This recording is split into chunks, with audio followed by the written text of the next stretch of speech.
from our side of the world, and good morning to those joining us from Europe, from Spain.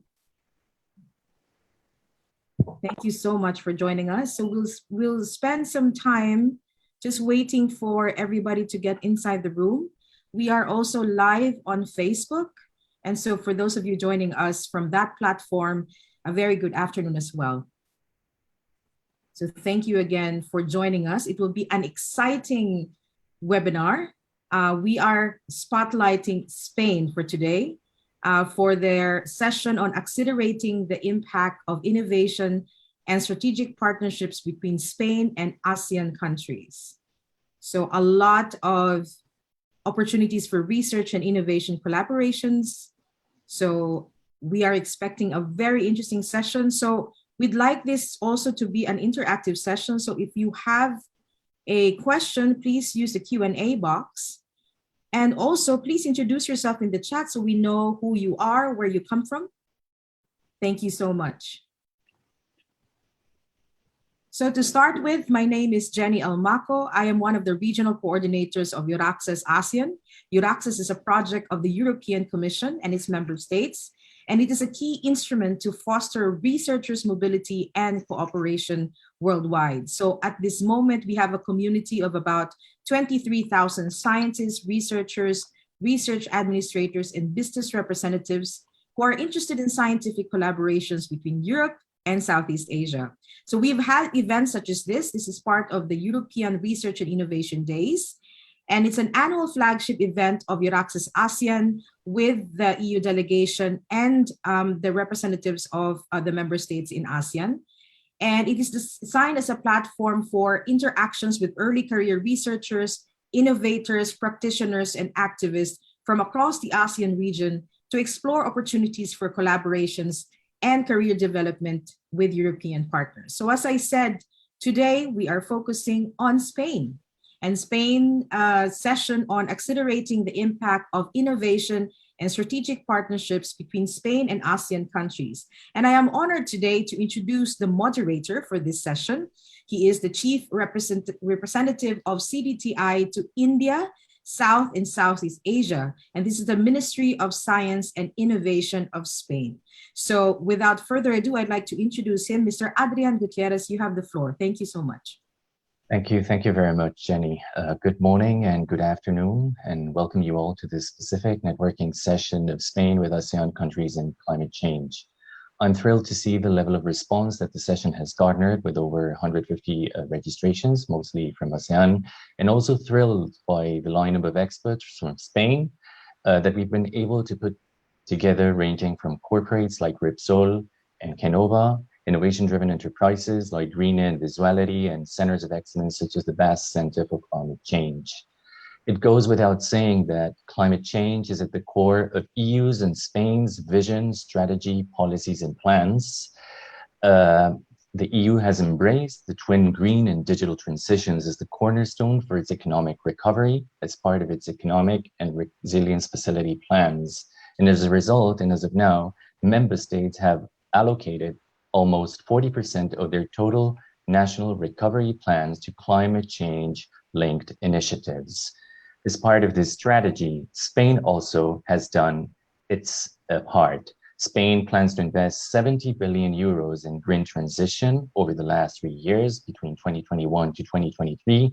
And the main focus areas are decarbonization of industry, circular economy, new energy technologies, and water. Green mobility is going to be one of the biggest pillars in Spain's green recovery plan, and hydrogen, the biggest bet under a new energy category with demonstration projects set to attract a significant budget allocation. Needless to say, climate change is indeed a global common that requires collaborative action. While crafting this session, we had very much present all this, and we tried to bring on board stakeholders from Spain with international R&D experience, either in addressing the impacts and or the causes of climate change. To make this session more relevant, something that we had very present was to really bring to the table innovative solutions and expertise from Spain that has high potential for replicability in the ASEAN context, and in a wide array of areas, from waste to energy, emission reduction, and sustainable mobility, to decarbonization through renewables, solar, wind offshore, storage, and GIS solutions for more sustainable forestry and food supply chains. Few quick remarks from my side to set the tone of the session before giving way to the proper session itself. First, my heartfelt thanks to the EU delegation in Singapore, to EURAXESS ASEAN, for their invitation to be part of this event, this big event, which is the EU-ASEAN Research and Innovation Cooperation Days, and hosting and helping us to host this webinar. Second, to the Embassy of Spain and CDTI, Ministry of Science and Innovation Spain, for teaming up and joining efforts in this SDI diplomacy initiative. And last but not least, to all the speakers from Spain and the audience gathered here today. On the context and on what to expect about the session, well, basically the intention is to promote networking and closer engagement between SDI stakeholders from Spain and the ASEAN countries, their counterparts from ASEAN, around climate change collaboration opportunities. But it's not only about showcasing and presenting innovative solutions and expertise with high potential of replicability in ASEAN, but more importantly, it is actually about bridging and expanding the number of expert networks and tech-based partnerships between Spain and ASEAN. And a brief note on what is the role of Spain's SDI cooperation with ASEAN. Science and innovation has started to play its role since 2015 in Spain's relations vis-a-vis the ASEAN countries, gradually but steadily, and has also started to trigger off tangible results, either in the form of institutional partnerships such as government-to-government umbrella agreements, bilateral implementation programs and co-funding mechanisms, or in terms of co-creation and co-development projects, already in a good number of areas between Spain and some of the ASEAN countries, such as health, in topics like antimicrobial resistance, cardiovascular clinical practice, and natural products, in food and energy security, in joint projects in areas such as electrification of rural and remote areas and islands, or biopesticides, in environment, for instance, in projects and collaborations related to waste treatment and forest bioeconomy, or by adopting, optimizing, and applying to different uses in industries, new technology trends such as artificial intelligence or machine learning. With no further delay, let's kickstart the session. For that, I would like to invite His Excellency Santiago Miralles, Ambassador of Spain to Singapore, to take the stage and deliver the inaugural address.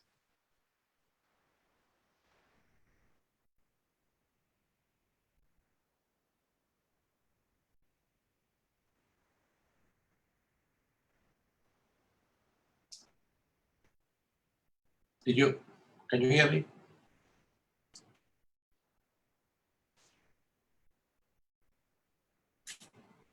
Yes, Ambassador, we can hear you. Thank you. Oh, sorry, because I was interrupted for a while. Sorry. Thank you, Jenny, and gracias, Adrian, and hello to everybody. Thank you for being with us today. Well, after the successful meeting that we had yesterday in the health sector, I'm very pleased to open this second virtual meeting. As Adrian said, renewable energy is very important for Spain. Let me give you some data. It represented 44% of the national total generation last year, increasing it by 12.8% of 2019. So Spain ranks the 8th country in the world by overall renewable energy installed capacity, and boasts state-of-the-art technology and research and development centers in this field. The large corporates, tech SMEs, and labs are constantly experimenting and developing technologies for its commercial deployment in areas like grid integration, biomass energy, valorization, new wind turbine designs and materials, integration of solar cells into textiles, or offshore and marine energies. So Spain is, in fact, one of the leading European countries in submission of patents in solar, thermal, wind, and marine energies. And I think that the next generation European Union funds will reinforce strategic projects in areas like green hydrogen, electric mobility, floating offshore energy storage, or smart grids. So we have shown a renewed impetus for engagement with ASEAN countries, as Adrian just mentioned, in research and innovation since 2015, when CDTI and Ministry of Science and Innovation of Spain started its formal interaction with research and development ecosystems, mainly in Singapore, Malaysia, Thailand, Indonesia, and also in Vietnam and the Philippines. We have reached a very good momentum, and I'm fully convinced that these institutional efforts will pave the way for more joint innovation projects, tech exchanges, and commercial opportunities. So I would like to thank the European Union, the European Union delegation in Singapore too, and the colleagues of the CDTI Ministry of Science and Innovation in Spain for taking the lead in this organization of the webinar, especially to you, Adrián Gutiérrez Árboles, and to the Spanish experts from industry and academia who are going to take part today in this session. So thank you. Gracias. Thank you very much, Ambassador. It's really an honor to have you with us and see your full commitment to the research and innovation cooperation agenda. Now moving on, I would like to invite Mr. Luis González Soto, Deputy Director Foreign Technology Action of CDTI, Ministry of Science and Innovation, Spain, to share with us with his views on the tech value addition that Spanish STI stakeholders could bring to the table, and to elaborate further on the role of CDTI in promoting innovation-driven R&D in Spain. Luis, the floor is yours. Good morning. Good morning to the Spanish audience, and also good afternoon to the Southeast Asia audience. I hope you are well and coping with what has now been a long period of time of teleworking and social isolation. We start to see the light at the end of the tunnel. Notwithstanding the extraordinary circumstances, the work continues, and even when more in virtual forms. Let me start by thanking Ambassador Miralles and the Spanish Embassy in Singapore for supporting CDTI in the coordination of this event, and also to EURAXESS ASEAN for inviting Spain as a member state to organize this webinar to show the scientific technological capabilities in Spain, coinciding with the EU Research and Innovation Days ASEAN 2021.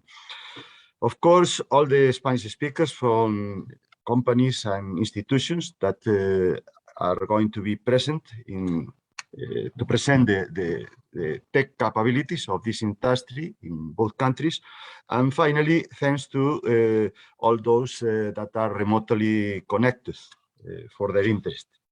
The objective of the webinar is to promote a higher level of collaboration between Spanish companies and scientific technological entities with ASEAN partners, and show the technological potential of Spanish companies in sectors which, due to climate change, are impacting in food security, in water supply, agriculture, energy, transportation, infrastructure, human health, and sustainable growth.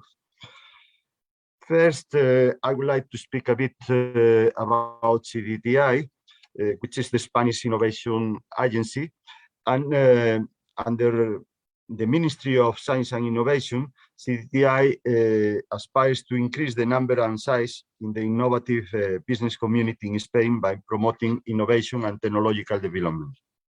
We are primarily a funding agency with a budget of near 2 billion euros per year.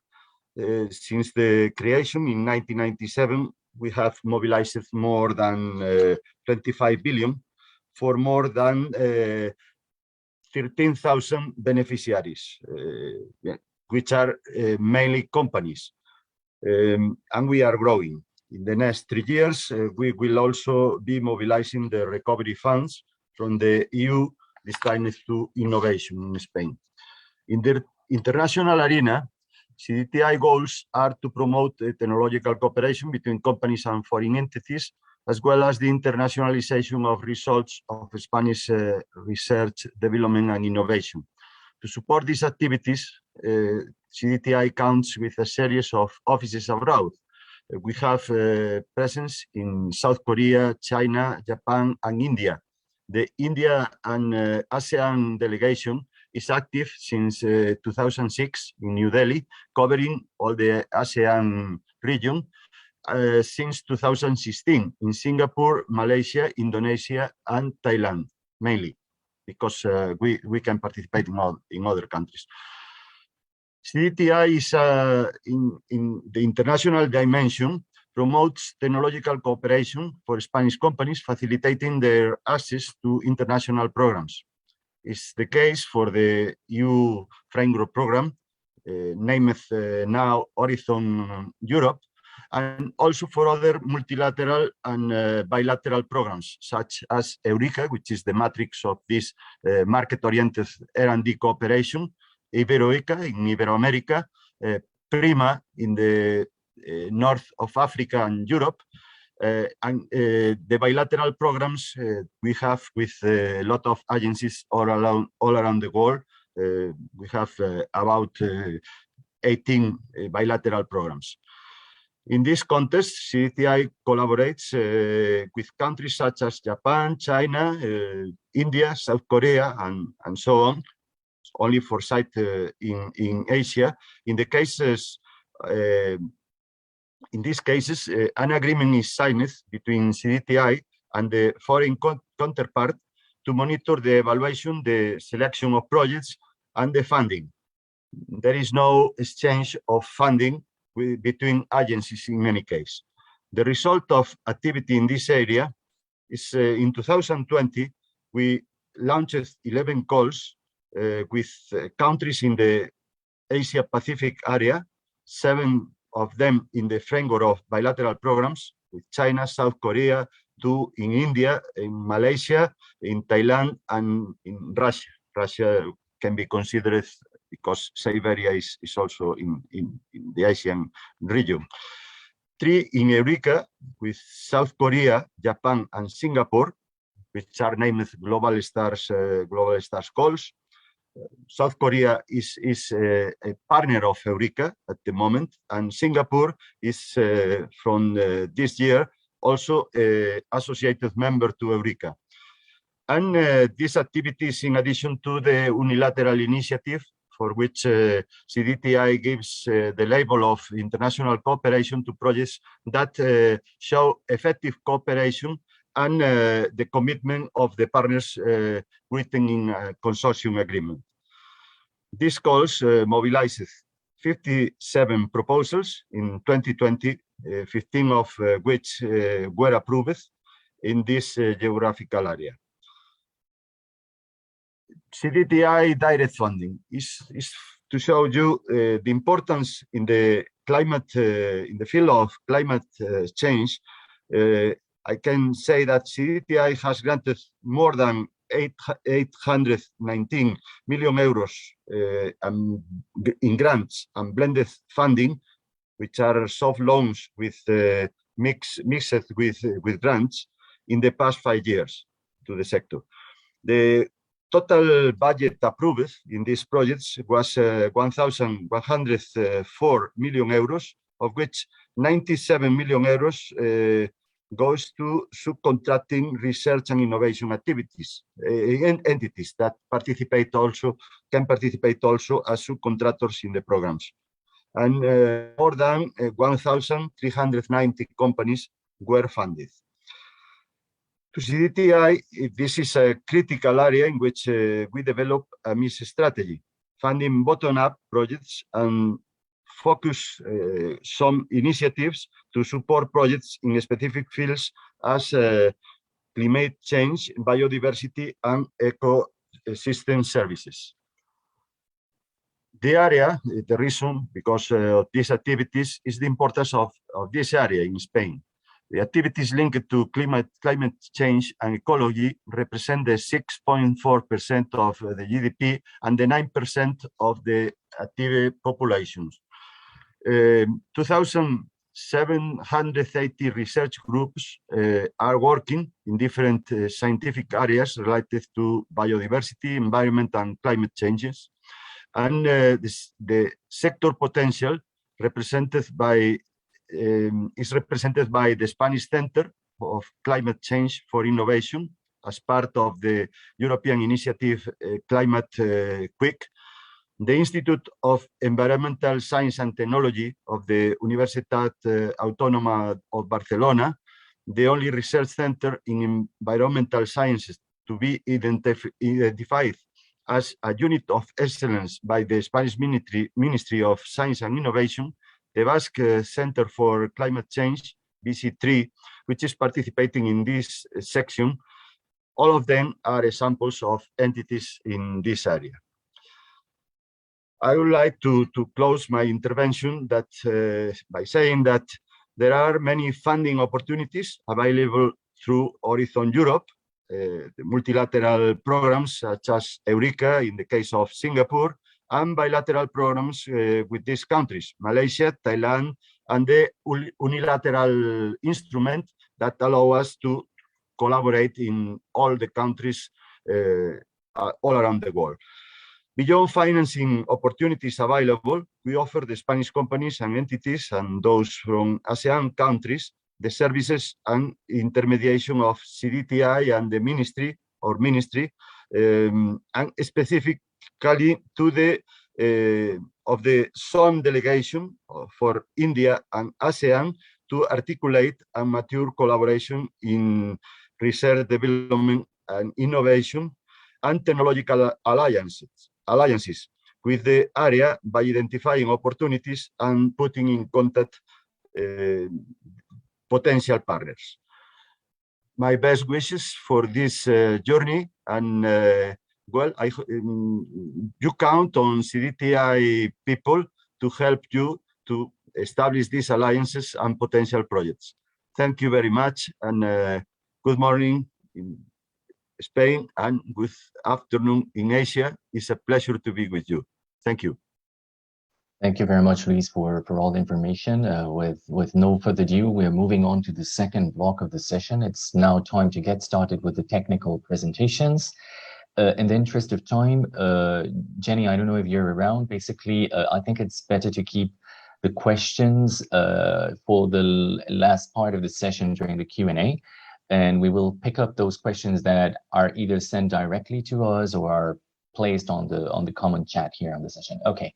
So I would now like to invite Dr. Sant, Scientific Director at the Unit of Excellence Basque Center for Climate Change, to share the relevant work being done by BC3 in climate change related aspects. Thank you.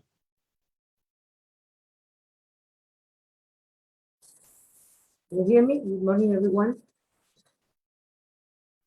Can you hear me? Yes, we can hear you. Yes, we do. Okay. Well, good morning, everyone, and thank you very much for inviting BC3 to this event. I mean, we are a research center, but as you know, researchers, we communicate very badly, so excuse me for my bad communication today. And the center is imposed by the local government of the Basque Country. We are part of a network of 9 centers that are doing basic research. But in our case, we try to address the basic research in terms of integrated solutions to climate change.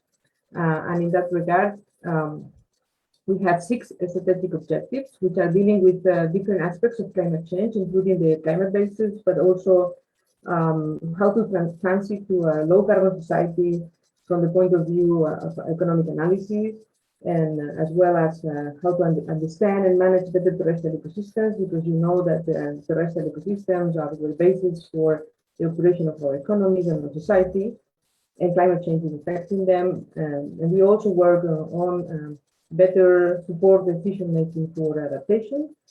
And finally, we have a program that tries to integrate knowledge and models in order to support the other objectives as well, in a way that we democratize the knowledge and integrate the knowledge in the better ways possible, using new technologies, and in particular artificial intelligence. But we also have some cross-cutting lines which are dealing with climate policy, because policy is extremely important in this context, and also governance systems are very, very important. And our 6th objective is dealing with how we integrate our knowledge and how we translate this integration to solutions that that different stakeholders can use. We are also Maria de Maestro, acting as a unit of the Spanish government, and I will be very brief on what the center is, but what the scale we work. Well, we work through these 6 objectives. We're working at the local level with the local government, trying to put in place and help them to do and assess the strategies towards climate change. We also are working at the Spanish level, and I will explain a little bit later more things we do with them. But we have been working very intensively with the Ministry of Ecological Transition and Democratic Challenge. And we also work at the European level and beyond the European level. And here you can see some of the programs or some of the initiatives that we are working with. The idea is to work with those institutions and co-produce knowledge and help them to improve the decision making at different levels. We don't have big infrastructures, but I want to highlight 2 infrastructures. One is digital, which I will explain a little bit later more. Is this technology that I introduced earlier, where we integrate scientific and knowledge through models and data, and even citizen knowledge can be integrated there. Is a disruptive, integrates web available data and model components through semantics and machine reasoning, and it aims to democratize science through these artificial intelligence algorithms and distributed digital infrastructures. In essence, this is a way we think through technology to align with societal macro priorities like open and distributed knowledge systems, co-production, and multi and transdisciplinary science. We also have a laboratory which deals with glassology. This is a unique laboratory in Spain where we store cores from different projects in Greenland and in the Arctic, and it's also a way to develop new scientific instruments to work with a very low temperature, which can be also used in the development of new materials and so on. So we are working with some instrument companies in Europe to develop this type of microscopic new devices. And then we have a very small laboratory for ecosystem research. The center now is about 84 people. Basically, what we have is research professors, research fellows, doctoral researchers, and PhD students, and a small administration team. And the grants or the people is being brought into the institute to different talent attraction programs, including the EURAXESS program, which is a specific program from the Basque Country, but also through different EU, like Marie Curie fellows or different institutions, excellence grants. We are working through different programs in quite a number of countries over the world through either way EU competitive funding, international cooperation funding, research networks, or giving directly policy advice upon request. And also we're working with international organizations like the UN Institute Office, the UNEP program, or the UNDP, FAO, World Bank.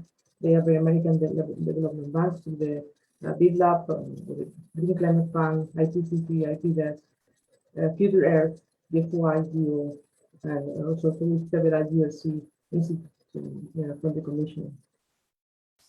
The center has an academia approach, as you can imagine. We are a research-basic center, but we also interact a lot with policymakers, a little bit with business, and we are increasing our interaction with society, because we think that the only way to produce solutions that will really take over is to make sure that society will accept them and take over them and really enforce them themselves. We also work with training and capacity building, and also creating awareness through science education with the education system here in the Basque Country, but also with some of the education institutions. As you can imagine, our main outcomes are scientific papers. We are quite good in producing papers that are being published in high impact journals like Nature, Science, The Lancet, PNS, etc. And we are also quite successful in raising funding from the European programs. Here we have some examples. This includes Horizon 2020 projects, but also ERC grants and LIFE programs. At the moment, we are deeply engaged in one LIFE integrated program that the Basque country is using to launch and to review their climate change strategy in the coming years. Our budget is quite diverse. The BERT program, which is our core funding, is a competitive program where we present every 4 years a strategy and we are evaluated for 4 years. And in that context, we are given 4 years grant, which is our core, but then we also mobilize local funding, European and international funding, and a little bit of private funding, which is our less important budget. Another outcome we produce is methodologies, tools, and models that we can transfer. For example, in ice dynamics and mathematical physical models, we have an iceberg dynamic model, we have a polyviscous granular flow continuum model, and we have here the lead displaying the entropy, visual statistics, continuous diversity theory model. And then we have also for terrestrial ecosystems. Those here are basically farm models for agriculture. This is the soil new model which includes biodiversity in the soil. And we also have some economic models. For example, this was created for understanding the linkages between the biodiversity conservation and the resource payments for red flags. And on some policy solution-oriented models, we created these models for dynamic and econometric input-output models that are being used in Spain and in the Basque country, and also can be used in Europe. And some other interesting tools like TradeScan, which is supporting at the moment the analysis of environmental and socioeconomic consequences of international trade for the Commission, for the European Commission. And finally, we have this socio-ecological integrated modeling platform, which is ARIES, based on artificial intelligence and web semantics. For adaptation, we also developed some tools that are used by different stakeholders at the moment, like, for example, stochastic modeling for extreme events, which characterize statistics where environmental variables surpass the critical thresholds. This is an area of adaptation which is not very deeply explored yet. We use also mapping to apply for resiliencies, for example, in waste management. This has been done with through different institutions in Europe as well. We also are working on adaptation documentation protocols for introducing adaptation in the global stocktake under the Paris Agreement. And also, we also have models to assess heat waves and mortality. And we are developing now an integrated framework for One Health for green areas. And we also have, for example, a tool to model health benefits to exposure to green areas and different behavior of citizens in cities. This led us also to contribute quite a lot to different IPCC reports.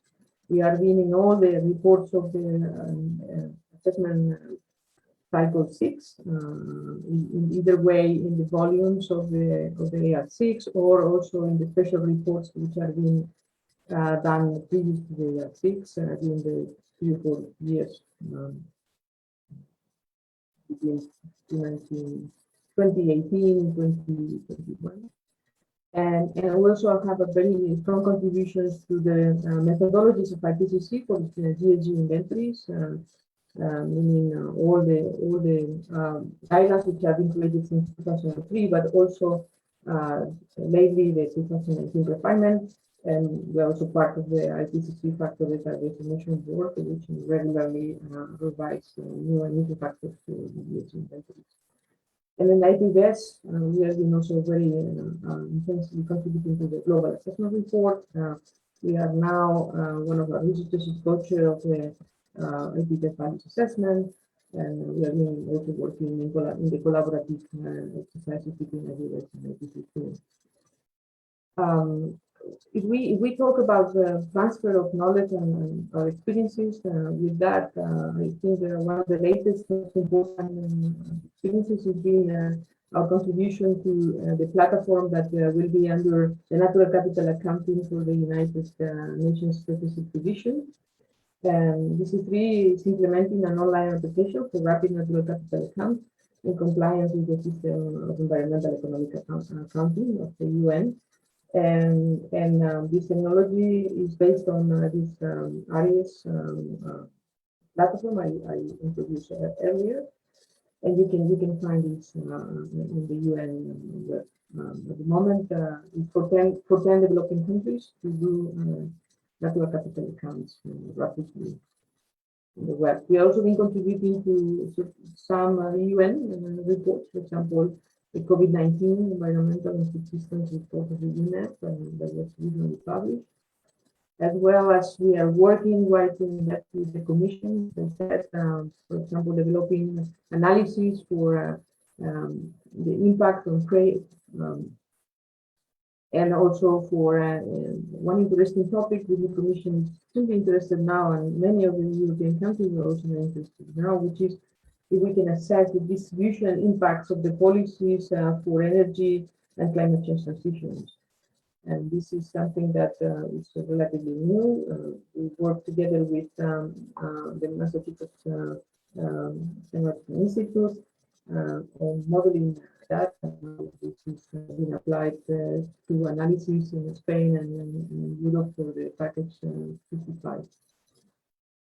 In Spain, we started 3 or 4 years ago helping the Minister of Ecological Transition on something that was new in the analysis that we're doing, which was the assessment of the socioeconomic implications of the Spanish National Energy and Climate Change Plan for 2030. And that was the way in which we could change the narrative in terms of coming from a threat, which is climate change impacts, to an opportunity if the transformations are held. And this was used by the Spanish president in several of the speeches, and it was also introduced in the Spanish law for climate change. We are now continuing to work with that. We did the same thing for the decarbonization long-term strategy 2050. And now we are doing reanalysis for all the policies which are put in place after those plans to really track if there are distributional impacts or if, in essence, the policies are working properly. We have also been doing some analysis for the impacts and risk in Spain for climate change, for the Spanish Office of Climate Change, out of one live program between Spain and Portugal, that was dealing with the update of the adaptation national plan. And for the Basque Country, as I said, we are also working in this integrated live program where the idea is to revise the strategy of the Basque Country for climate change. And the Basque Country was putting the strategy some 10 years ago, and they are now revising them. And for that, we are using the same sort of dynamic econometric input-output model that we use for the Spanish analysis. And we also work with them on health issues, trying to understand the interaction between heat waves and air pollution, and analyzing the attribution of deaths and morbidity to that. And as well as we are working with Region 4, the Basque Country is the president at the moment, and trying to relaunch the strategy for Region 4. And also working with them on communication issues and social perception of climate change in the country. So with the private sector, we have been working with some studies for Iberdrola. For example, here we have one, which is the estimation of economic and social impact of different alternatives to finance renewables in Spain. And we also have an observatory of the energy transition for Spain. This observatory produces up-to-date and rigorous information to citizens to properly monitor the decarbonization in Spain, and integrates technology issues, energy, social, environmental dimensions of decarbonization. Our partners here, including Andorra, but also some are starting to link to the observatory in order to introduce other types of data like biodiversity. Again, this is a collaboration with the American Development Bank using ARIES, this artificial intelligence web semantics technology we developed in order to launch the digital basis for the platform of Leticia, the Leticia Pact in the Amazon. And finally, we also are part of many networks, but I wanted to highlight one network here, which is the Think Sustainable Europe. This is a network of several think tanks in Europe, where we do continuous analysis and discovering how to implement transdisciplinarity and more coherent solutions in the environmental and socioeconomic challenges in Europe and member states. And we regularly advise the candidates of the commissioner and the president of the commission. We also have other networks, and here is another one where we work in terms of adaptation, how to rise finance for the improve adaptation, but also how to respond to global war. And to finalize, I just want to give you a very short video. Scientific advances rely on the generation of knowledge in different forms, from data to hypothesis to models that predict change in the world. However, knowledge tends to be compartmentalized into different disciplines, which makes advances in different fields difficult to share. As the challenges faced by humanity become more urgent and complex, the need to link knowledge across borders becomes essential. Therefore, knowledge must follow the FAIR principles: be findable, accessible, interoperable, and reusable. While the internet has made the first two goals reachable, compartmentalization across disciplines is still preventing the last two from being realized. That's why the Basque Center for Climate Change has developed KLab, the Knowledge Laboratory, a web-accessible software that uses the meaning of information, its semantics, to integrate knowledge through artificial intelligence. In this collaborative effort, researchers can contribute knowledge from their discipline and seamlessly connect it to the knowledge generated by others through the use of shared semantics. The result is a powerful tool where the user can enter their queries, and KLab is able to select the most appropriate knowledge available, building, for the first time, new knowledge from the integration of the existing one. Now, through its flagship project, ARES, BC3 has applied this approach to understanding ecosystem services, the set of benefits humans obtain from nature, through a knowledge base that includes models of clean drinking water, crop pollination, and outdoor recreation, among others. To address one of the most complex problems in science today, the ARES project interconnects data and models across ecological, social, and economic domains, providing answers to questions such as, how can we promote the conservation of pollinator habitats within agricultural landscapes while maximizing the productivity of crops? Or more generally, how can we make our societies more sustainable? All over the world, KLab is helping researchers answer questions like these through the power of integration. KLab, a modeling environment for knowledge integration.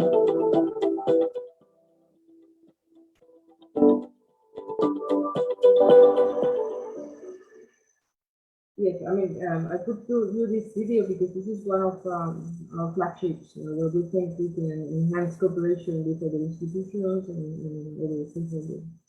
So thank you very much for your time, and apologies for my poor communication skills.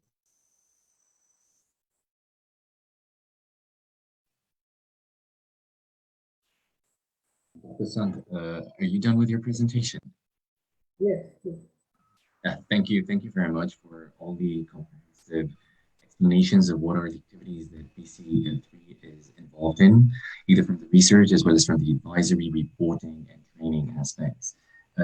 Moving across the innovation spectrum now, I would like to invite Ms. Montserrat Varas, CEO of Genova Energy and Industry Consulting, to share the experience of their company in promoting the decarbonization through the deployment of renewable energies. Montserrat, the floor is yours, please. Okay, thank you. So I think you are going to share my presentation, probably, the team. Can you hear me? Okay. Okay, thank you. Right. Yes, first of all, thank you for inviting me to this webinar regarding the European Research Innovation Days in ASEAN 2021. And thank you to the ambassador Santiago Miralles, Adrián, Jenny, and the rest of the organization. This is Montserrat Varas. I'm the CEO of Genova Energy and Industry Consulting, but as well I'm responsible for energy and industry business in the Genova Group. So let me introduce my company. Genova is a Spanish engineering firm well focused on renewable energy projects all around the world and fully committed to the energy transition. And with this presentation, I would like to show you our company, Genova Engineering, our capabilities, knowledge, experience, and research and innovation project that we are involved. So next, I don't know who's, okay, thank you. So Genova is an international company offering multidisciplinary engineering and consulting services.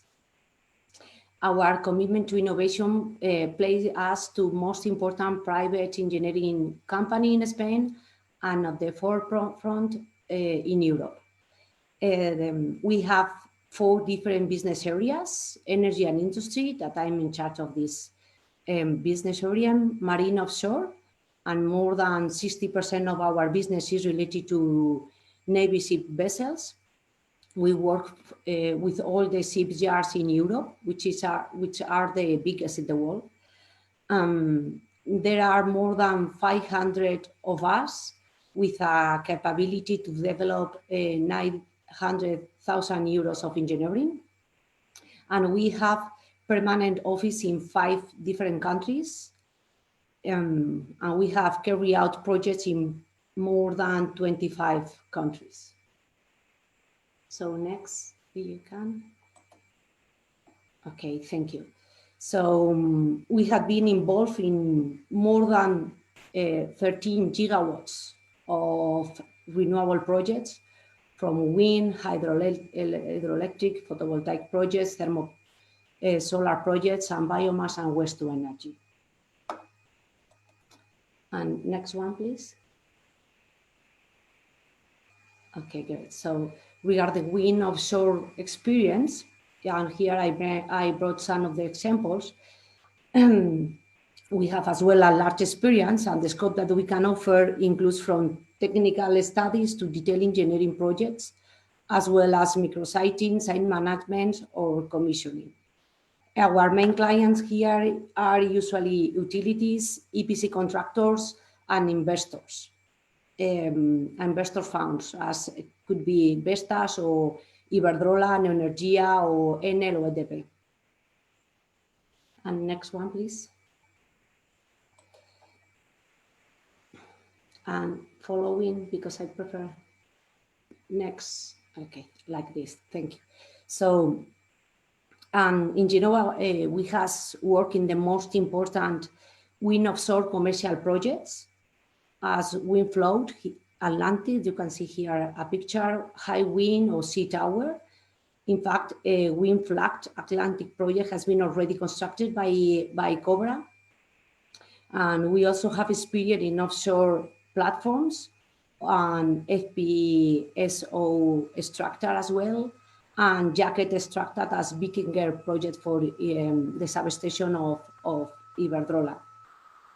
But on the top of that, we have our own floating technology, all of them under research and innovation project, and I will explain later on these 3 projects. So, okay, thank you. regarding photovoltaic experience, we have more than 4 gigawatts of experience. From year 2014, we developed PV projects in mainly Brazil, Mexico, or Spain. Likewise, the clients are utilities, EPC contractors, Capital Energy, or Energía, Enel, so on. We support usually the owners. Usually could be, we can give to the owners some kind of accompanying the facility studies, regulations, studies of CAPEX and OPEX, or all the permitting projects, until the detail engineering or site technical assistance. And next one. Here, regarding waste-to-energy biomass experience, we have a large experience in this kind of projects. We have been involved in more than 30 projects from 2015 with different scopes. You can see here that we have been involved in at least 4 projects in Australia, in Asia, in United Kingdom, in Europe, most of them. In fact, I have brought here a couple of examples of waste-to-energy projects in Asia. And we work here from the definition of the plans, basic engineering feats, or structural design, until the detail engineering or EPCM support. And for this kind of project, usually we work for clients as boiler manufacturers, as Keppel or Standard Kessel, Kenim, Vinke, and the EPC contractors as well, as could be Acciona or Cobra.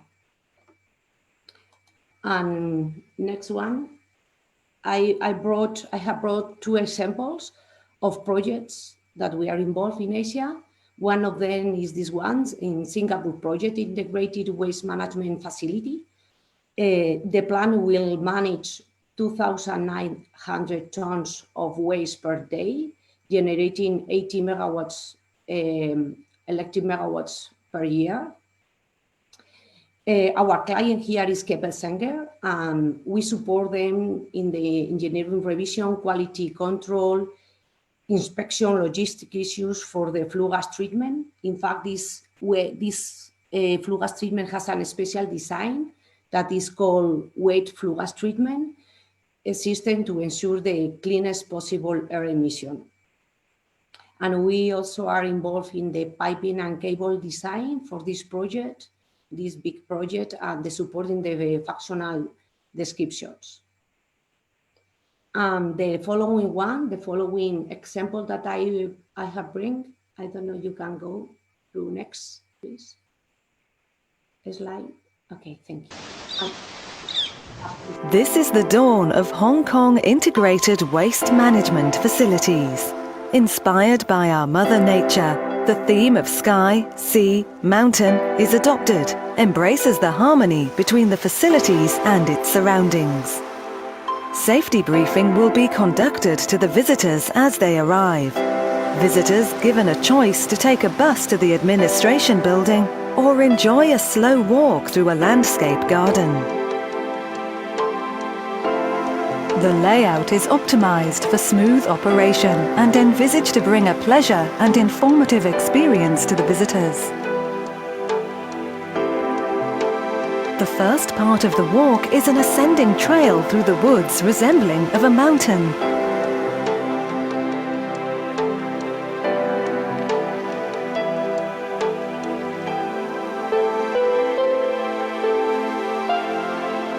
In the middle section, at elevated ground, the visitors will come to a platform which they can enjoy a breathtaking sea view.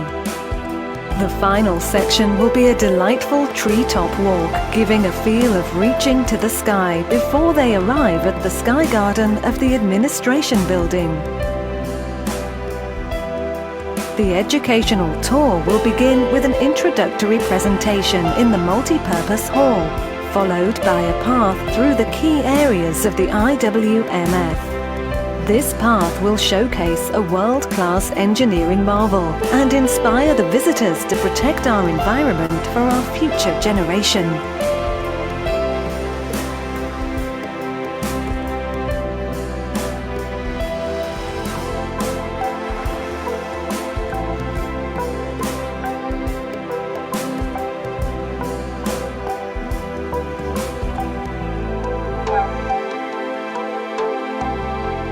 At the end of the tour, visitors will gather for a question and answer session before taking the bus back to the reception pavilion. The proven trucking system is selected over other systems to achieve a higher operational reliability and flexibility. This system also offers optionality for future adoption of electric and autonomous vehicle technologies. Equipment of the best technologies is selected for the mechanical treatment plant to recover valuable resources from the waste.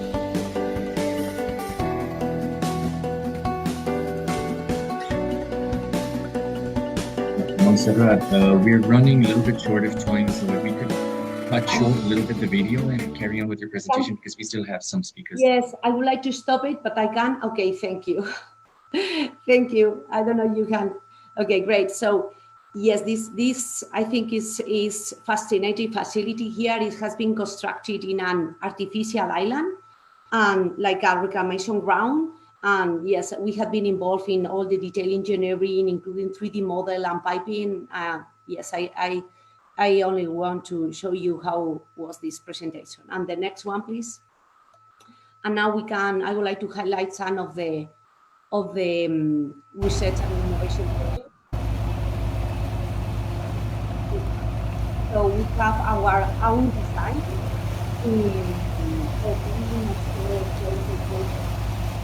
consists of 2 turbine by 6 megawatts per turbine. The project is called Clean 10 Plus. It's an European EURAXESS research and development in demo wind call.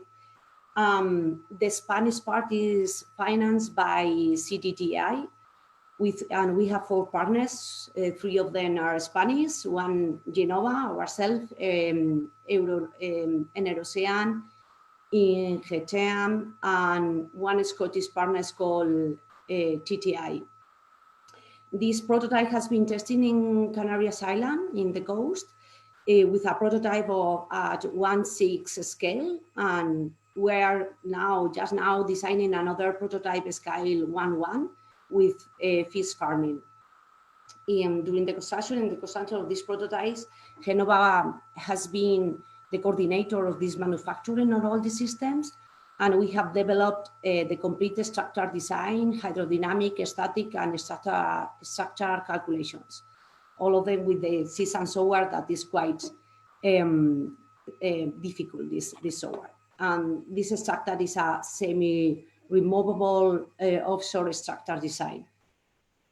And next one, for this project, for the Wind 10 Plus, this is an award received for this project as the best project in marine renewable energy of 2020. Yes, and the following one, yes, this is another project with CDTI for this B-turbine floating wind platform. This research and development project financed by Andalusian Technology Corporation and CDTI has three different partners, Genova, Energía, and ISATI. And this project consists of a conceptual design of a substation of the calculation of the equipment and cables in one of the structure. This substation is going to be in one of the platform of the park. So the platform is producing energy at the same time. So the rest of the platforms, the other 11 are connecting to this particular single park. And as well, we have the integration now of aquacultural cage in this floating structure design. And it's in the following slide. I have the example of this aquacultural, next please, yes. This aquacultural hybridation. It's a hybridation technology with this wind platform. And what we are going to do is analyze and study all of the type of basket integrated in this platform, structural impact on the platforms and the mooring systems as well, and studies of the automatic feeding system of the fish farms integrating in this wind energy platform. And the last project that I brought is next one is the Blue Solar Project. And Blue Solar Project is a technology, is the first worldwide concept about photovoltaic plant and thermal cogeneration. I always say that it's a photovoltaic plant that produces steam. With this project, these two projects has been financed as well by CDTI and had been carried out for this technology, Aspire and Blue Solar, both of them. Both of them has been interconnected calls. And at Aspire, the scope was the correct operation of the photovoltaic panel filters, because including a filter, and was characterized and verify these filters. And with the other ones, project Solar Blue, we have to complete a conceptual design of a plant with the technology, with this technology, but including new thermal oil receiver and a thermal storage with molten salts. And next of them is a small video. This one is smaller than the other one, of this technology. That is very, for me, it's impressive. I don't know, you can go with the next slide. Okay.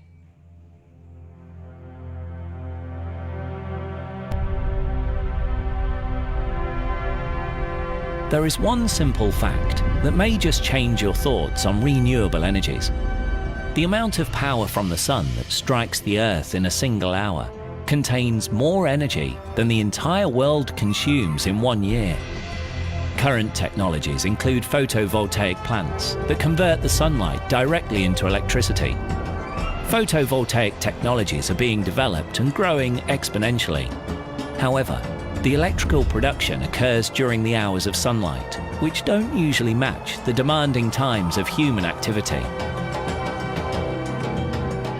Electrical storage with batteries, although being under fast development, is still expensive.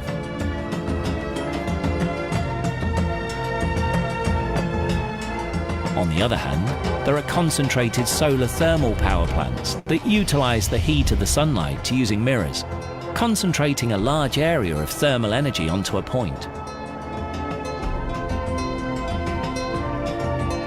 This way, the concentrated heat can be stored and released for usage when required.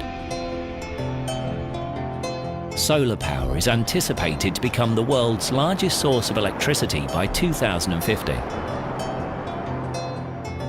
In the search for making it viable, Capson Technologies and Hanover Engineering have developed and patented an ingenious but simple optical light selective filter that permits most of the visible region of the light to go through it and reflects the infrared and some blue wavelengths that, although are invisible to human eyes, can be felt as heat.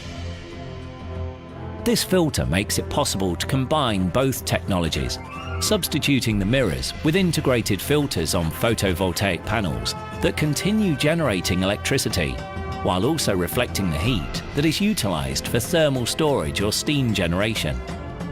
This integration of photovoltaic plants with thermal storage plants makes it possible to utilize the sunlight energy in such a highly efficient way that the cost of electricity can be significantly reduced.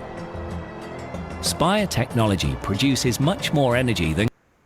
Okay, thank you. So, yes, go to the next one if you can. I don't know, you can? Yes, next slide.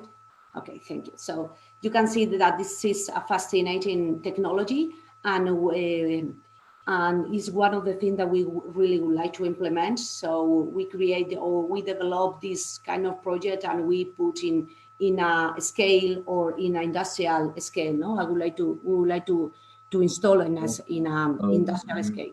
Montserrat, we're running late with the program, so if you could just wrap it up quickly so that we can move on to the next speakers that are waiting. Yes, absolutely, yes. Only what I said before, Genova is only committed to the research and development and innovation as methodology for the development of our company. So that's all. This is a comparison of the LSEOE, but it's okay. It's done. Thank you, Adrian. So we'll now move on to Mr. Ramon Peña, R&D Coordination and Public Funding Manager at the Repsol Group. to share what are the R&D efforts currently Repsol has embarked.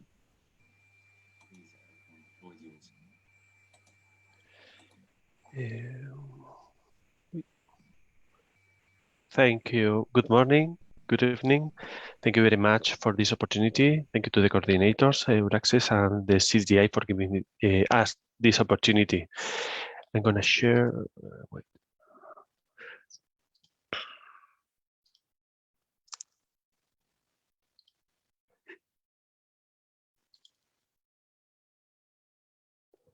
Can you see the screen? Oh, yeah.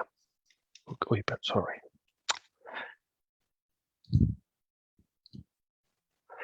Thank you very much. As you have been introduced me, my name is Ramon Peña, and I work as a head of public funding and public affairs in the Repsol group.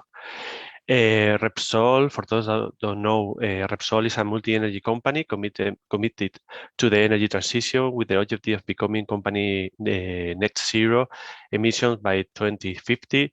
And in fact, Repsol was the first company in the sector to announce it. Some number, Repsol, we work more than 24,000 people in 31 countries around the world, and we have products that we sell throughout more than 97 countries.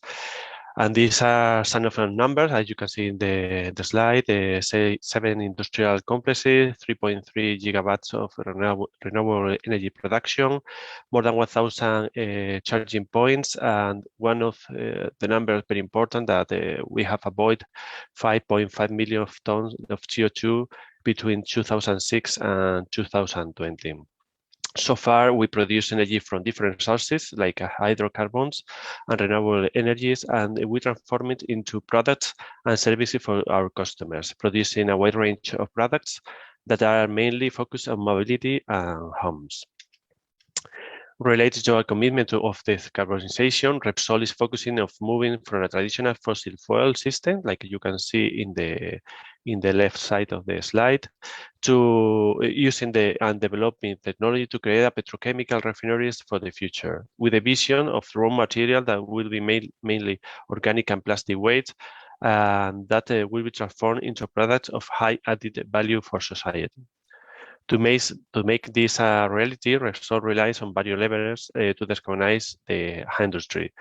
One of the main ones are the energy efficient, to create a very energy efficient plants that is essential to support the decarbonization of the sector and to reduce the emission of CO2 with processes of electrification in that kind of process that can be electrified and the use of renewable energy.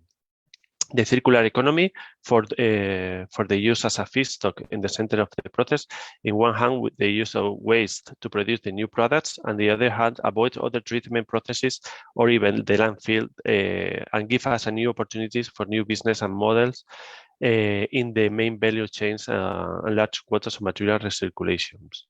To achieve this compromise of the decarbonization of the company, we also have one of the levers like the CCUS that we believe that it will have a very important role in that kind of process that will be very difficult to decarbonize. But also the CO2 as a feedstock is a great opportunity for the industry. And finally, the use of low carbon footprint hydrogen is important. Hydrogen has a property and can be used for multiple processes as an energy vector. Currently, there are available technology, but more efficient are being developed to make green production competitive and related to the conventional technologies. For all of this, the development, Repsol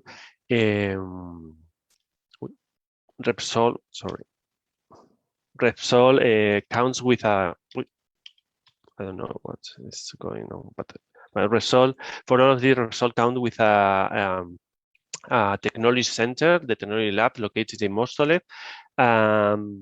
But not only that, Repsol had its first R&D center in Madrid in 1944, and now it counts with one of the biggest private center of R&D in Spain. In that center works more than 240 researchers. In 2020, the investment were around 70 million euros. Also, we seek outside knowledge, and we have a corporate venturing area with the budget of 85 million for investment in startups. As I have previously mentioned, one of the greatest decarbonization opportunities in our industry is through the circular economy, where we go from raw materials that can be biomass, lipid, urban waste, plastics, textiles, to several systems of primary conversions, and then to transfer to other products with value, high value, like fuels or chemical. To focus in this specific case, I will tell you more about the project that had been award recently by the Innovation Fund. The Innovation Fund, the project is called Ecoplanta.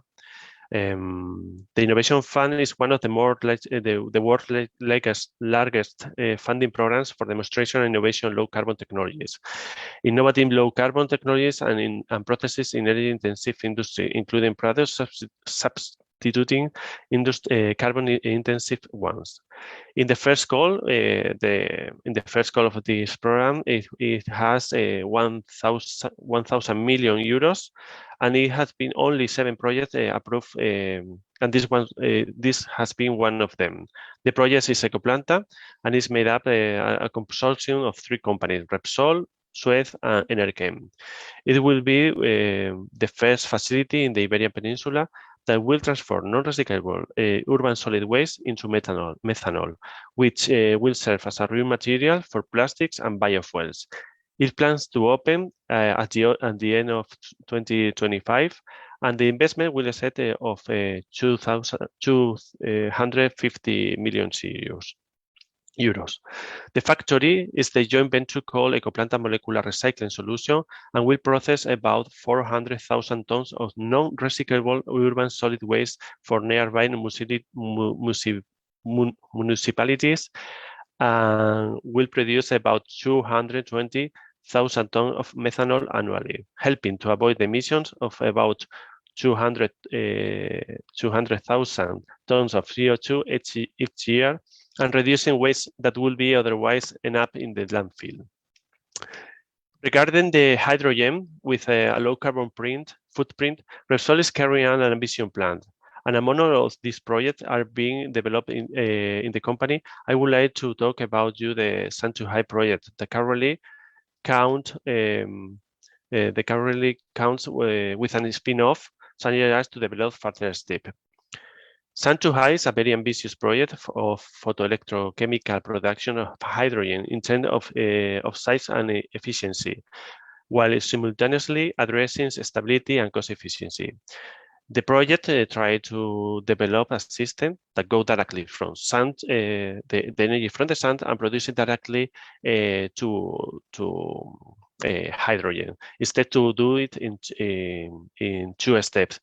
In this way, we think that the efficiency of the process will be better.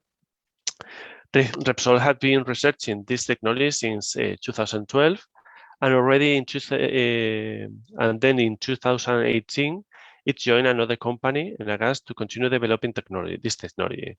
It has been an ambitious plan, and the first phases of the R&D project we have counted with the support of CDTI, and currently, if you see the first 01 pilot plant, this have a project awarded with the CDTI, project innovation and development.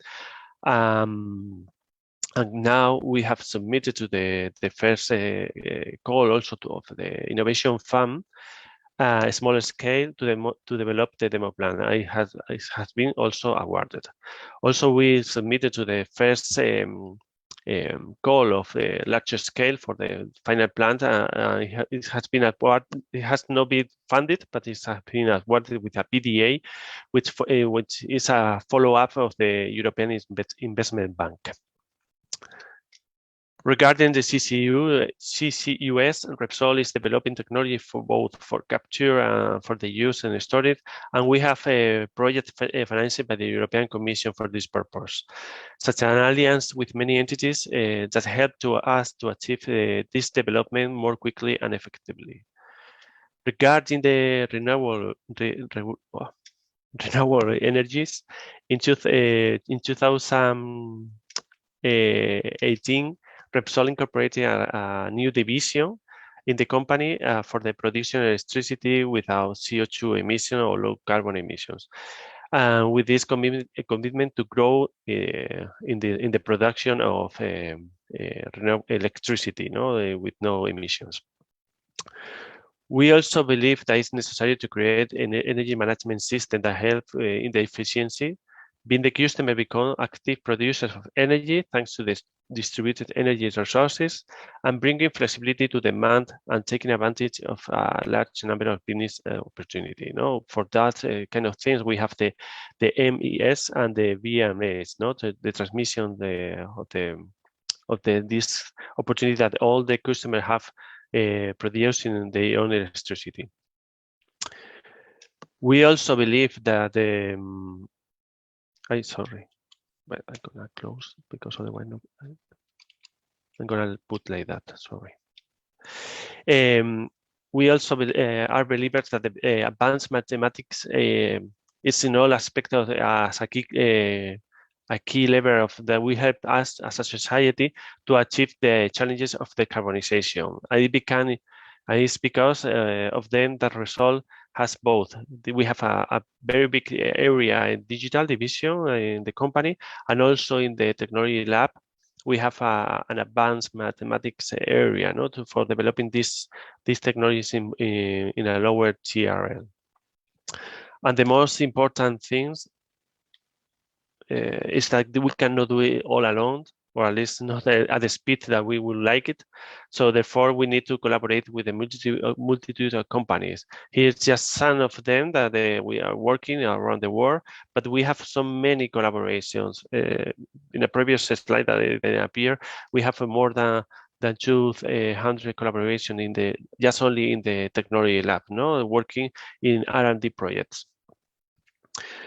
More focused in the project financial. This is a simplified diagram of the kind of opportunity that we are, and we have developed with the symbol of Repsol is where we have opportunities. We think that we have to collaborate with the Asian project, Asian partners in the Europe projects that we have. In some of them, they have an opportunity to be part of the consortium. Also, we have launched an opportunity in EURAXESS for microplastics, an job opportunity for microplastics. And we are applying to the Marie Curie's, in the European Union. That is an opportunity also to collaborate with the ASEAN countries. And then we also have the bilateral projects that we can collaborate. The CDTI have a lot of bilateral agreements with this kind of with countries, and we have been working with Asian partners. So I try to be the fast I could. And thank you very much for this opportunity. Thank you. Thank you very much, Ramon. With no further delay, I'm giving the word to Maria Ricard, Business Development Manager at Visibility. And Maria, sorry, but if you could restrain yourself to a maximum of 10 minutes, because we still have another speaker to go, and we should open some time for questions and answers. Yes, absolutely. Thank you so much, Adrian. I'm going to share my screen. I don't know if, yes, perfect. Sorry. It's fine. Let me share my screen.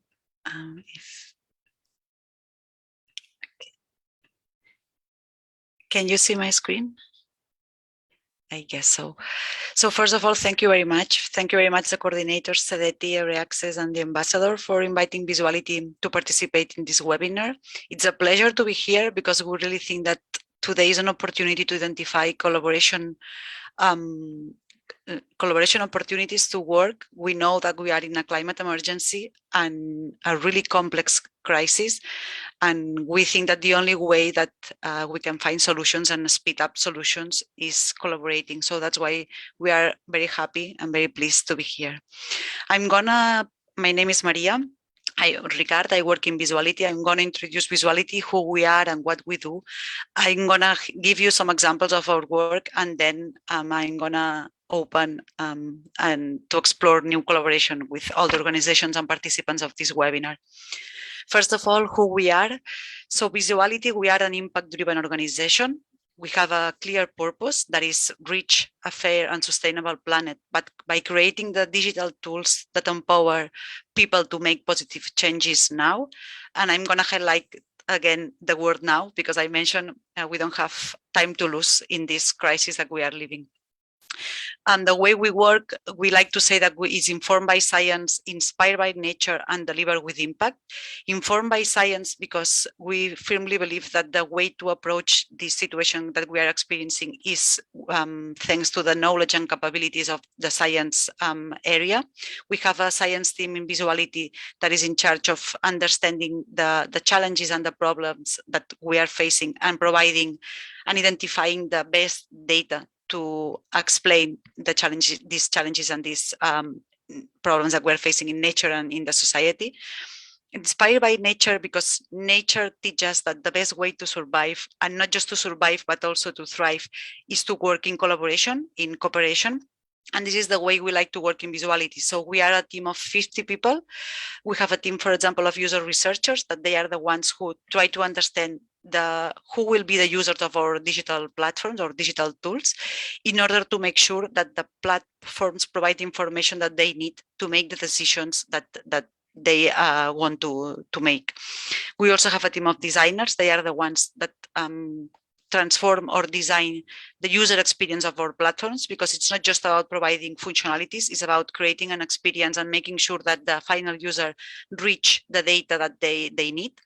We also have, as I mentioned before, a team of scientists.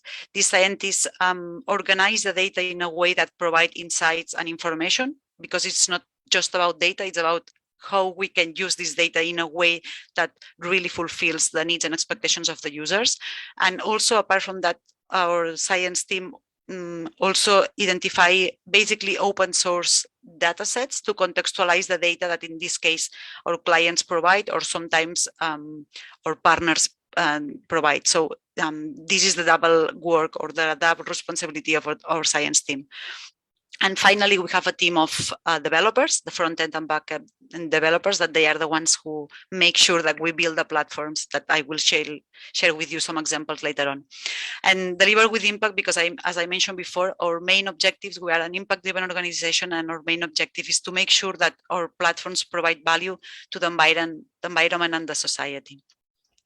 So with our platforms, we aim to empower people to make decisions based on data, insights, and information, always keeping in mind their needs.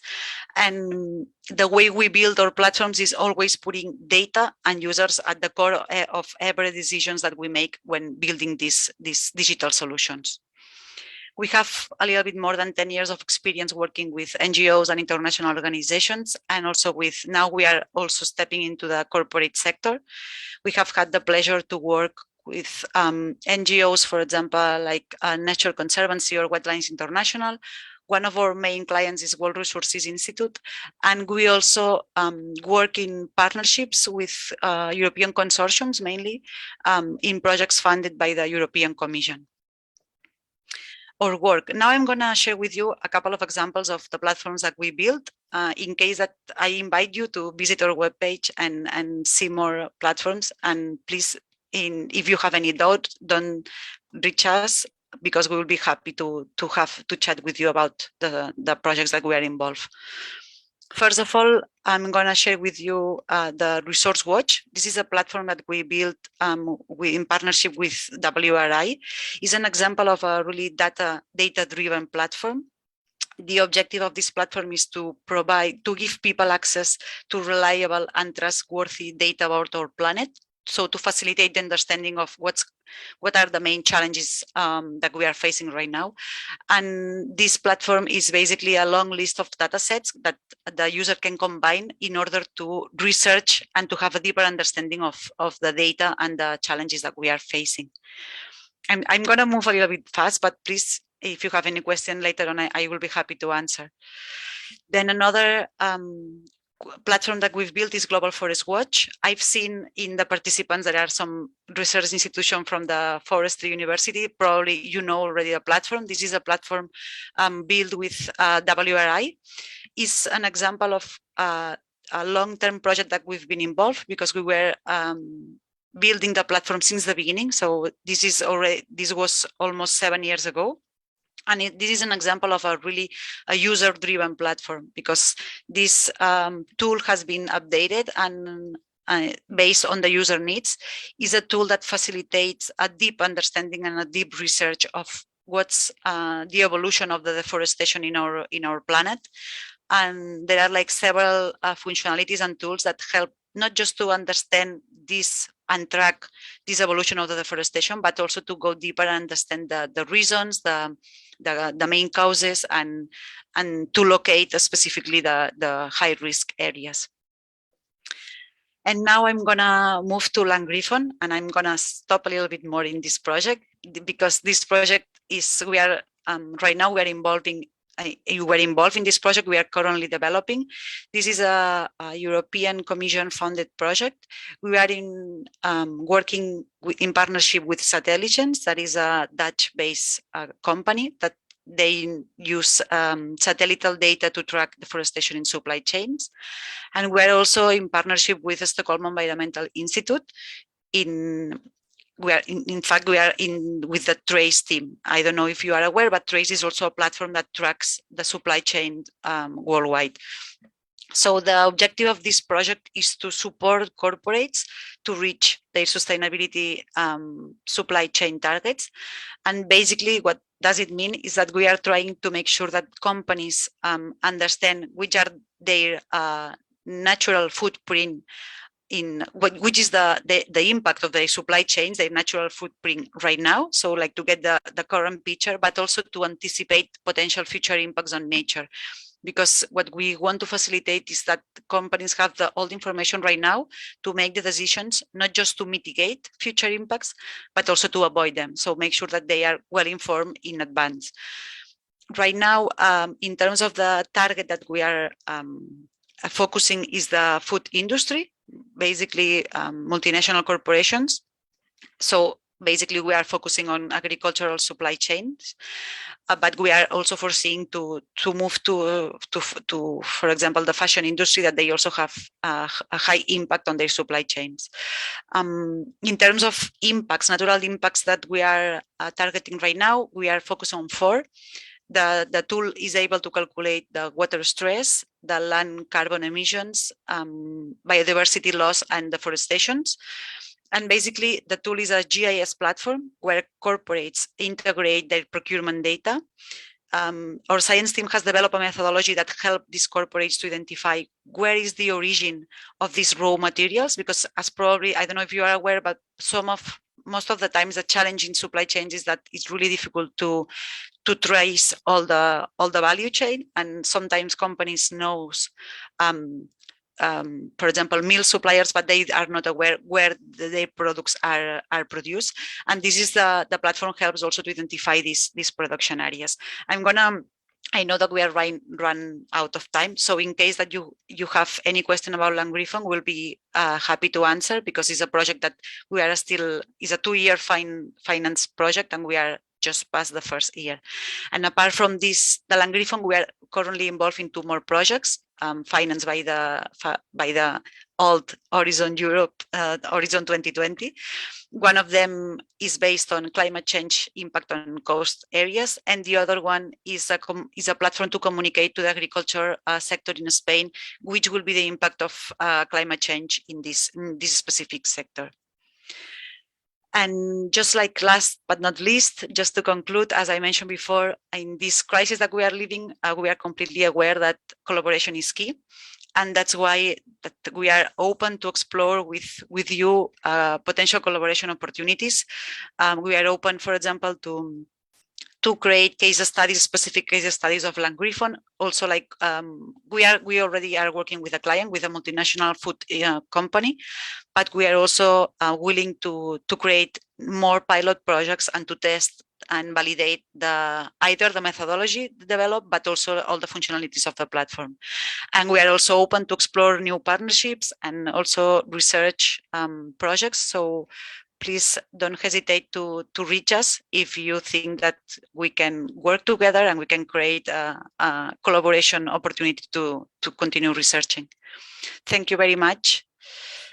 And thank you very much, Maria. As we're running very short of time, I'll give the word now to Mr. Carlos Catalunya. He's the project and vertical account manager of Greenit, to share the expertise of their company and waste valorization.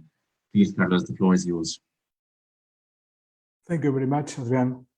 It's a pleasure and a great opportunity to share what Greenit Waste to Energy is doing now for all these kind of things related to circular economy and waste to energy in this case.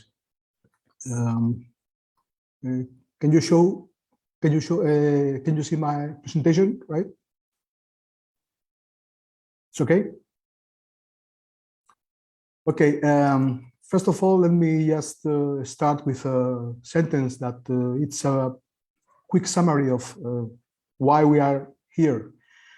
And this is a sentence that I read somewhere and I think is very impressive. It says something that this is the first generation to,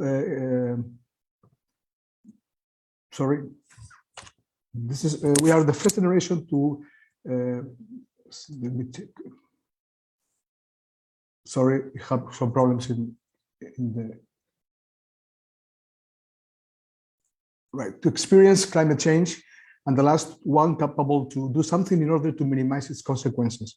This is quite shocking because it's absolutely true. And it's, again, a very good summary of everything that we are talking today in this important session. My company, Greenit Waste to Energy, is a Spanish private company created in 2011, specialized in organic waste valorization in 2 different ways. First one is material valorization, and the other one is energy valorization. We are owners and licensors of thermal conversion technologies created by ourselves. Our headquarters is located in Spain, in Elche, close to the Mediterranean Sea, in Alicante province. And currently we are working here, 60 people in all the phases of our industrial project, from engineering, construction, and finally operation and maintenance. This is the growing of the company from the very beginning, from 4 people to 60 roughly today. So we are very proud of that. This is basically what is the business that we are going to develop. We have several projects nowadays, which are basically based on the treatment of solid waste for the paper industry. The first project is in northern Spain, and we are developing and constructing a second plant from processing solid urban waste, municipal solid waste, in southeastern Spain. Both plants, the goal is to be operated in 2022. our current business model is based basically on a total responsibility for invest, build, operate, and maintenance of the whole plan, of the whole project. Our plan is to operate in the next 10 years around 100 gasification plants in Spain and Europe, and probably we are going to expand our capabilities to South America and hopefully to Asia. We are committed to offer to client partners a more long-term, cost-efficient and sustainable solution to manage waste, contributing to reduce the environmental problem, waste disposal, within the circular economy scenario, generate energy and reducing the carbon footprint, improving the corporate social responsibility of companies. In addition, Green aims to invest and co-invest with partners in its own projects, which meet environmental, social and governance criteria and offer very attractive returns from shareholders. Basically, these are, in the first part of the slide, these are what are the main raw materials that we use as residues. We use these 5 types of residues as raw material for material and energy valorization or energy valorization. We can process a wide range of organic wastes, but it's very important to clarify that we are treating only the rejected fraction after recycling or reuse, right? So the rejected fraction, which is a normative directive, is the only raw material that we are going to use in our plants. We briefly use 5 types of wastes. First, municipal solid waste. First, industrial solid waste, sludges from wastewater treatment plants, plastics and biomass. Okay, this is our main raw materials agenda. In the other hand, the products range we can offer is basically, the first one is syngas, synthesis gas, which can be used as energy source or raw material for other different materials, high value materials. Also, we can obtain pyrolysis oil, which can be commercialized as green fuel. Our syngas also has a very interesting percentage of hydrogen that could be purified and sell as pure hydrogen. Then we have another subproduct, which is high quality coke, okay, with several applications. And finally, we can obtain a final product, which is some inorganic compounds. For example, calcium carbonate, usable for civil works, concrete, asphalts, everything. The main technology point for green is that we can break down the whole process into few steps. The first step being a drying process.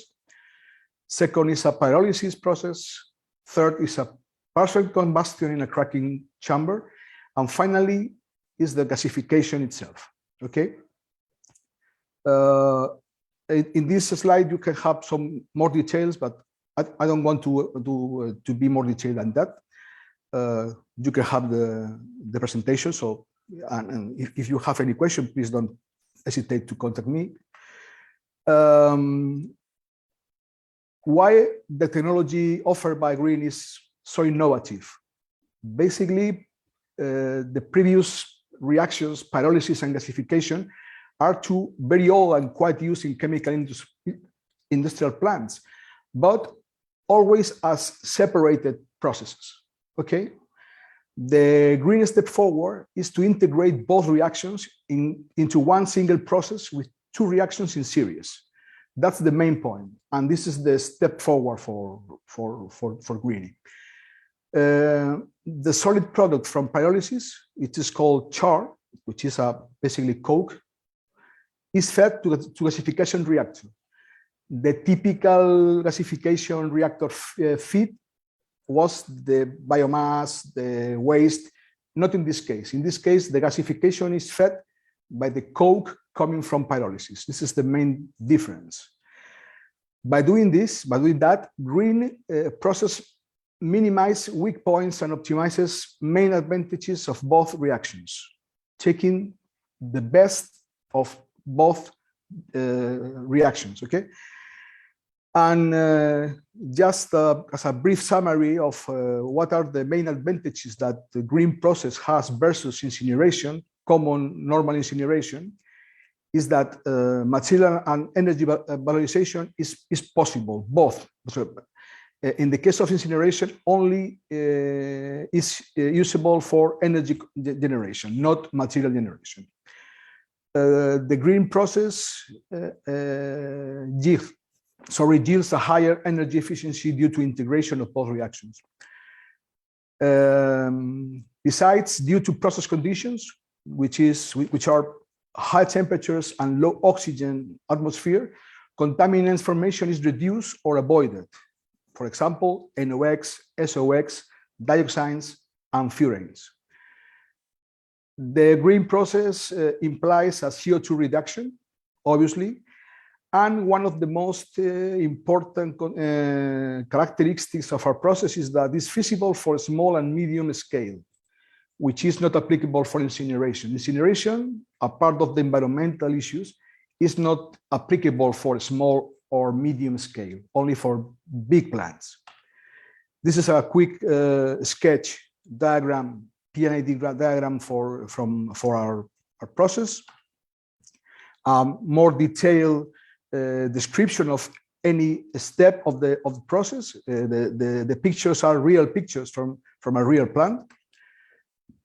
And these are basically what is the commitment of greening from environmental point of view. First, to be a sustainable, smart, and profitable alternative to, first, landfills. Landfills is planned to be banned around 2030 or 2050 directives. Secondly, it's an alternative to incineration process, which are to be replaced by sustainable technologies as soon as possible. Second goal is to reduce CO2 emissions in several ways, basically three ways. CO2 avoided by suppression of landfills, CO2 avoided by suppression of incineration process, and finally, CO2 avoided by reduction of transportation and logistics, because the waste storage is close to our plants. So we are reducing transportation cost. Finally, because the process conditions, we are trying to avoid generation of highly toxic substances, as I said before, dioxins, furanes, as usually are formed in normal classical incineration. These are some figures for having a magnitude of what is the reduction of CO2 formation. Basically, these are for different projects, for different wastes, but in the case of sludge coming from wastewater treatment plant, we can avoid around 30,000 tons per year of CO2 in the maximum case, okay? Obviously, this has not only an environmental value, but also a economical value. We can save around $2.7 million per year with this particular technology. These are the 7 bases of our technology. We can process any kind of waste, heterogeneous waste, wastes with high ash content, meaning with high inorganic content. We can manage condensable volatile matters like oils and tars. Our process is full autothermal. We don't need any external energy input because all the energy inputs are coming from the process itself. We have another advantage in size and flexibility of plants. And the plants, once they are start up, they are standalone operation with very, very, very easy operation. Carlos, if you could wind up in 2 minutes, please, so that we can give some time for Q&As. Okay, 2 minutes will be enough for me. Thank you. Our main product, as I said before, is syngas, and here you have some slide summarizing potential applications of the syngas, right? Power generation, hydrogen generation, methane generation, and also in the right side we can use Fischer-Tropsch technologies to generate more products of high value, and even a methanol synthesis line, which is very important nowadays. This is a composition of the syngas, which, as you can see, we have around 15%, okay, of hydrogen, which is quite important percentage. This is the table showing the main characteristics of our technology. You can check later. This is our portfolio of future products with some estimation of the year that we are going to reach it. And finally, let me show you some Earth and D&I projects that we are developing currently in Greeny. Hydrogen for syngas, biomethane upgrading for reinjection in the Spanish natural gas pipeline network, biochar for different applications, pyrolytic oil upgrading to obtain, for instance, BT extraction, benzene, toluene, and xylene, and naphthalene, and the development of the pyrogenic vinegar, which is the aqueous fraction coming from pyrolytic oil, for extraction of high-value chemicals such as benzoic acid, acetic acid, and jet fuel additives. So thank you very much for your attention. It has been a pleasure. And here you have all my address and coordinates just to contact me. Thank you very much, everybody. Thank you. So, Jenny, I don't know if you have identified any question on the common chat we could retrieve and give the person the option to raise it to the expert. We have those only from the Q&A, which I think you have responded. But if you'd like to take it to the floor, I think that would be nice also for experts to respond to. Perfect. Let's do so then. So basically, there were a couple of questions. There was Dr. Norida Osman, who is from the Institute of Sustainability of UTP, Malaysia, who would be interested to discuss possible collaborations, if I'm not mistaken, in the area of waste valorization. Dr. Norida, if you could take the floor and just raise your question properly. Thank you.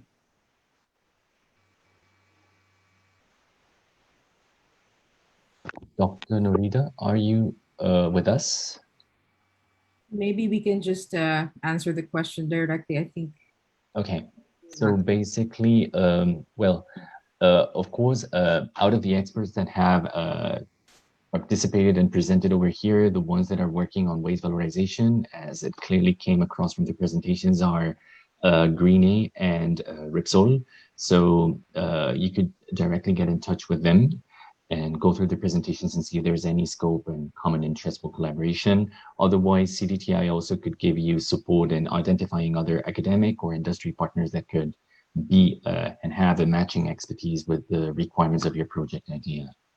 There were also some questions asking about what are the funding arrangements in place whereby we can promote this kind of R&D tie-ups. There are different layers of programs. We have the multilateral track, we have Horizon Europe. All ASEAN entities, except those from Singapore, are eligible for automatic funding of the European Commission if they pitch in an EU consortia that are, considered successfully eligible under Horizon Europe. Under MSCA and the mobility schemes and the ERC, all ASEAN entities, including Singapore, are eligible for funding from the European Commission. And besides the multilateral track of Horizon Europe, there is another scheme called Eureka, which applies only to the case of Singapore, because Singapore recently joined the Eureka network, and therefore there are possibilities of co-funding projects between Spain and Singapore under the Eureka track. There is also another multilateral scheme, the European Southeast Asia Joint Funding Scheme. And at bilateral level, Spain also holds bilateral engagements and funding mechanisms with Thailand, with Malaysia, and with Thailand and Malaysia majorly. So if you need any advice on what would be the best suited program and funding instrument that you could leverage on, please, you just drop a mail to us at asean@cdti.es, and we'll get back to you with the proper advice. As well, if you need to identify partners with R&D capacities in Spain that could be in line and have that matching capacities and expertise required for your project ideas, please do get in touch with us, and we'll help you in that scouting exercise as well. Mr. Andren, can you hear me? I'm so sorry. Just now I was muted. I do hear you. You're Dr. Rita, right? Yeah. Yes, thank you. Please. Thank you all. Okay, I already forwarded my email address, and I'm just interested, to have a separate engagement, because then we can discuss in detail. Of course, we can discuss on two parts. First is the research area, and then the second part is the funding. I believe that these are the main key points for both sides. So I'm looking forward for that. And I have also my director here, which I belong to. I belong to one of the institute under UTP, which is the University Technology Petronas. We are here. Yes. So I think I just wrap up, and I'm looking forward for our collaboration in the future. Ms. Andren, thank you, and the rest of the presenter today. It is really excellent engagement. Thank you so much. Thank you very much, Dr. Narita. There are other couple of questions on the chat, but we have already given a proper response to them. There were some questions raised by Dr. Simon Guerrero on potential opportunities regarding collaboration on origin of greenhouse gases and the fundamentals of carbon cycle in all systems. In my opinion, the best counterpart for you out of those who've been presenting over here is the BC3. So please get in touch with Dr. Sons and try to explore if there could be any common area of understanding for pursuing joint collaborations together. And also there was Dr. Boon Han Lim from UTAR Edu, Malaysia, who had a strong interest in setting up contact with Genova. And I think he was very much interested in some of the last projects that Montserrat shared with us on blue solar technology. So I do encourage you as well, Genova and Dr. Boon Han, to get in touch with each other and discuss if there is any potential opportunity for collaboration. With all this, I think Jenny and Susan, are you ready to wrap up the session? First of all, I would like to thank the ambassador for his presence throughout all the session, and for being so patient with the length of the session and the technicalities of the same. And also to the organizers, EURAXESS ASEAN, the audience for their interest, and the speakers for their contribution to make this session a good networking platform between Spain and ASEAN. Good food for thought, good level of information, contacts, and hopefully in turn these can translate into new partnerships between Spain and some entities in the ASEAN countries around the theme of climate change. Thank you so much. Thank you so much, Adrian. Senior Ambassador, thank you so much for staying for the whole session, and also to all of the speakers. I'll give the floor now to my colleague, Dr. Susan Razovasu, to take us home. Susan. Well, thank you so much, Jenny. And again, thanks to all the presenters and everybody who stayed on board. I can just wrap it up by saying it's impressive how many opportunities there are. So Jenny and I were very busy chatting in the chat box to really already plan the follow-up, and we will definitely make sure that everybody gets all the information from today's session, the slides, the recording, the contact details, and as we just heard from the last speaker, we will consider maybe having a separate platform where we can look more deeply into the synergies that obviously are here, and how we can make sure that you are all connected and can start working together on these really important issues. Thank you so much. Back to Jenny. So that's it from us. We have several events for training. So for those of you who are early career researchers or maybe senior researchers who want to sharpen their skills, we have a set of career development series. This is coming in the next week. So we have entrepreneurship for researchers. We have mental health for researchers, science communication, science diplomacy, and a whole lot more. So please attend that. Of course, the sessions are for free, and we'd love to have you. So thank you so much, CDTI, to the Embassy of Spain in Singapore, and to everybody here. Thank you so much. Have a good night and have a good afternoon. Bye. Thank you. Thank you. very Bye-bye. much. Thank you Bye-bye. all. Thanks so much. Have a